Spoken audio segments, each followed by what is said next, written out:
disrupts my coronation. Hello, my baby. Hello, my honey. Hello, my ragtime gal. Sonny, you kissed my wife. Baby, my heart's on fire. I've delayed this review until after this set was on deep discount. And it finally happened, though it took them long enough. From the 86 movie studio series, it's the Coronation Starscream Leader set.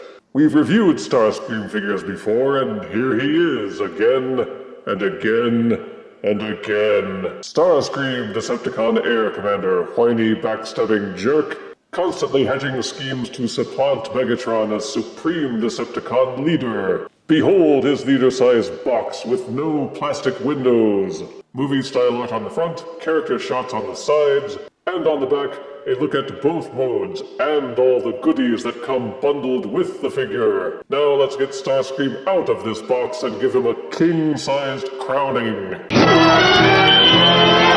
Out-of-box leader/Voyager, Coronation Starscream comes with a cardboard backdrop depicting his coronation-death scene in the 1986 animated movie. Also included is this plastic throne accessory whereupon the Coronation Starscream can pop a squat, a coronation cape accessory, 2 coronation shoulder pad accessories, a coronation crown accessory, 2 blue null ray cannon accessories that have been painted gray with the 5mm pegs set higher, and 2 normal null ray cannon accessories with regular gray plastic with the 5mm pegs seated a bit lower. Oh yeah, and the instruction booklet in case you don't already know how to transform an Earthrise Seeker. This leader class figure is just a repainted version of Voyager Earthrise Starscream. In order to justify the higher price, they threw in all the coronation gear. Starscream's alt mode is a representation of an F-15 fighter jet,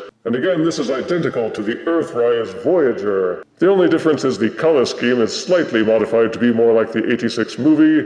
He's gray, red, and blue, with some white and silver highlighting, and a yellowish cockpit. The blues seem a bit lighter, and the grays, well, it's kind of hard to describe. But somehow the new shade of gray makes the mechanical details seem to pop out a little bit better. The only thing that seems to be missing is the stripes on the tail fins.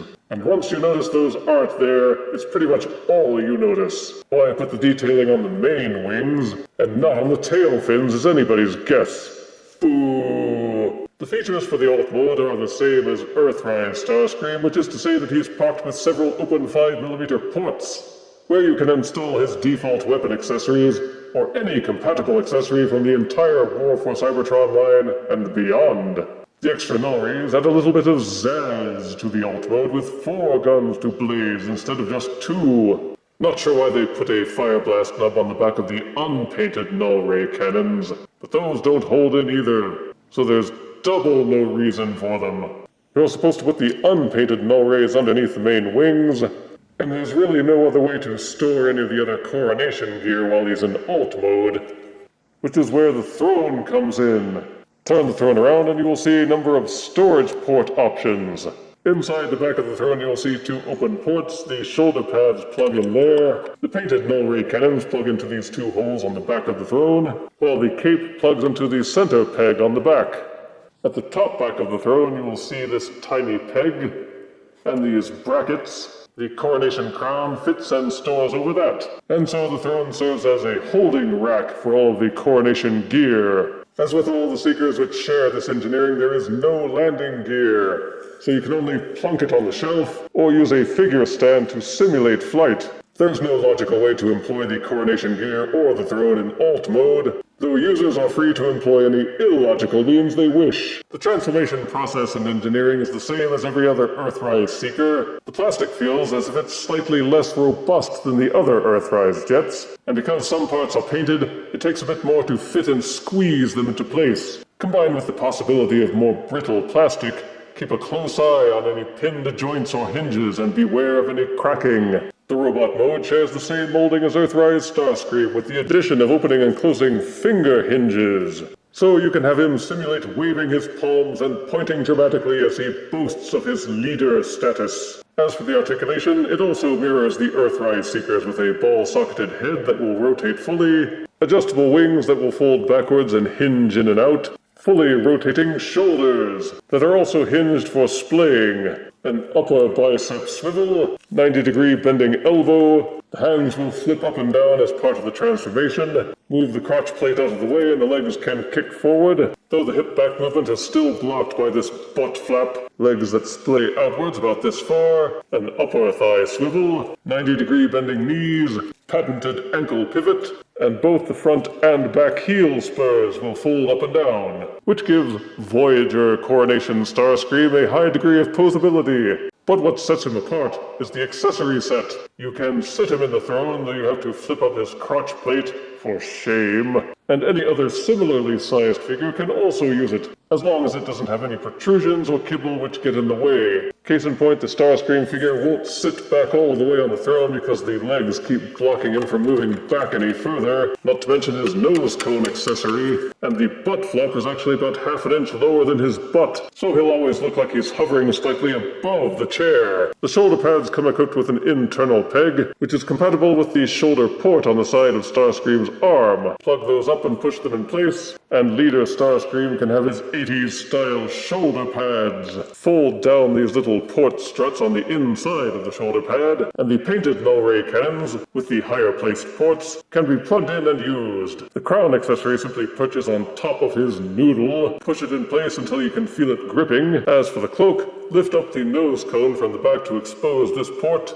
and the cape will plug in and hold. Granted, it still doesn't look like it holds in place, but cover that up by folding the nose cone back down. And with all these pieces in place, you can deck him out like a king ruling his roost. The cape is hinged on the back so that it can be flared out and expanded, so Starscream can look like he is flourishing his cape majestically. The articulation is not all that much hampered by the addition of the coronation gear. Of course, the cape limits what you can do with the wings because it drapes over behind them, but the shoulders can still get a lot of rotation out of them, and with the way that you can hinge the guns and the arms, you can still splay those out. And of course, the only thing that hinders the head motion is the horns of the crown bumping into the jet air intakes at the tops of his shoulders, though these accessories also will work with either Earthrise Thundercracker or Skywarp. Skywarp, you useless prankster! Get off my throne and give me back that crown! Sorry, Starscream, but the crown says I'm in charge. Now why don't you run along and fetch me my Energon Latte? Curse you, Skywarp! With or without foam. For size comparison, here is Studio Series Coronation Starscream, next to Earthrise Voyager Skywarp. Here is Leader Coronation Starscream, next to Studio Series Core Size Rumble Blue. And here is Leader Studio Series Coronation Starscream, next to Kingdom Leader Class Galvatron. The Leader Coronation Starscream set isn't bad, it just had the misfortune of coming so closely on the heels of Earthrise Starscream that only a limited number of customers felt the need to buy one. The addition of the throne and the coronation gear just didn't seem like enough of a lure to overcome Seeker repaint burnout and the higher price tag. If they had sold the coronation gear without the figure at a lower price, that might have gotten more takers. But these things are still clotting shelves in stores across the country. Even with the figure, most people aren't motivated to buy this set for anything higher than Voyager price. And that's what I wound up doing. I sold my Earthrise Screamer and used the proceeds to fund the purchase of this set once it was on sale for 35% off. Positives are new colors, new opening and closing hands, and a bunch of accessories which can be used with multiple figures. The throne especially is fun to give as a chair to all kinds of figures. Starscream still has the same articulation, transformation, and features as the original Earthrise mold. Negatives are that it has all the same drawbacks as the Earthrise Seeker molds as well. No landing gear, no waist rotation, the nose cone hanging off the back of his neck, and so on. I also miss the stripes on the tail fins. The plastic feels a bit weaker. Once you have the figure in alt mode, the throne and the other gear just take up shelf space. I would say the set is worthwhile, but only if you can find it on sale or clearance, and only if you don't already have Earthrise Starscream. Otherwise, why bother? I give the set an overall score of 6 out of 10 deaths. The leader price tag really is bad comedy. Till at last, he found his own kingdom, and wore his crown upon a troubled brow.